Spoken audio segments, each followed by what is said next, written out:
Jericho, tonight natapos niyo yung series and you're now in the final sabi mo lang sa performance nyo tonight. Shout out kay Boss. Shout out sa pinakapogi kong boss, Boss G. Yan pinakapogi yung boss. Shout out kay CJ. Grabe yung performance niya ng first quarter eh. Shout out kay Don. Tsaka kay Andre, kay Hilig. Kasi sa mga small things na ginawa niya sa court siya, with given a limited time, nagano siya eh. Ginawa niya yung role niya, maganda yung pinakita niya.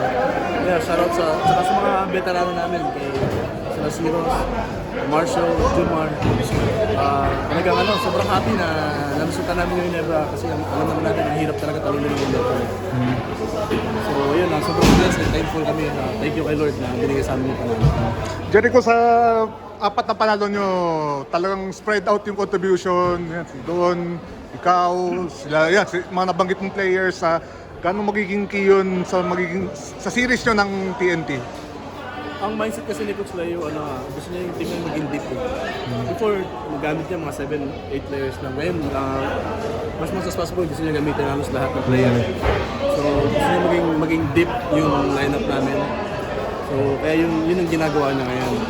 Which is okay naman sa amin, nakapag-play ngayon dito.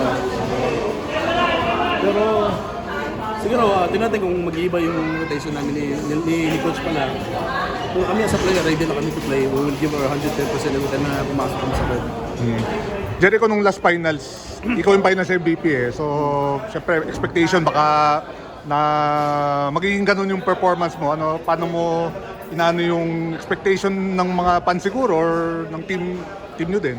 Wala kasi hindi ko maiisip yung ganung awards eh. Katulad nung last finals namin, hindi ko iniisip yun. Ang mindset ko lang is to win a championship. Yun ang yung pinaka-goal ko talaga, pinaka-goal ng team namin. Kasi marami naman deserving sa team namin.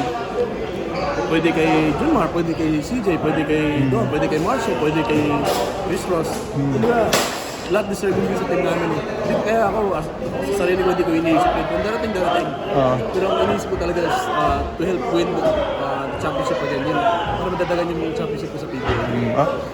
Jericho, siyempre yung last finals, nagkano kayo ni Coach Jolas, pero parang okay na kayo eh.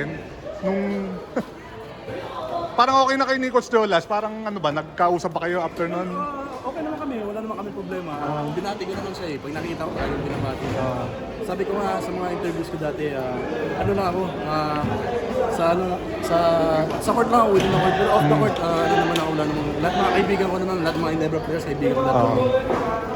Siyempre sa court trabaho ko yun, ito yung nagpapakain sa family ko, kaya gusto ko ibigay lang 100% ko dito. Pero with Coach Jolas, okay naman kami. Siguro baka mag-iba na naman pag mainit na naman yung game sa Token Text. So abangan natin yan, basta ako maglalaro lang ako ng maayos to help my team win. Jericho, last na lang kasi light moment lang. Kasi nung semis, natawag kang Jericho Rosales nung referee. So parang ikaw natutuwa ka. So Kaya nga, kahit saan ako pumunta ngayon eh. Nakawag sa akin ganun eh. Pero layo, ang pogi nun eh, di ba? Ang daming may crush nun, so wala. Kung yun ang ginagawa sa akin, inisip ko lang na bibiruan lang yun. Pero sa wala naman yun. Kasi sa labas naman, nakipagbiruan naman ako sa mga fans eh. Kahit engage mo naman ako sa mga fans eh, hindi naman tayo sa plano sa labas. So yun. Okay, Eko, thank you. Thank you brother, thank you.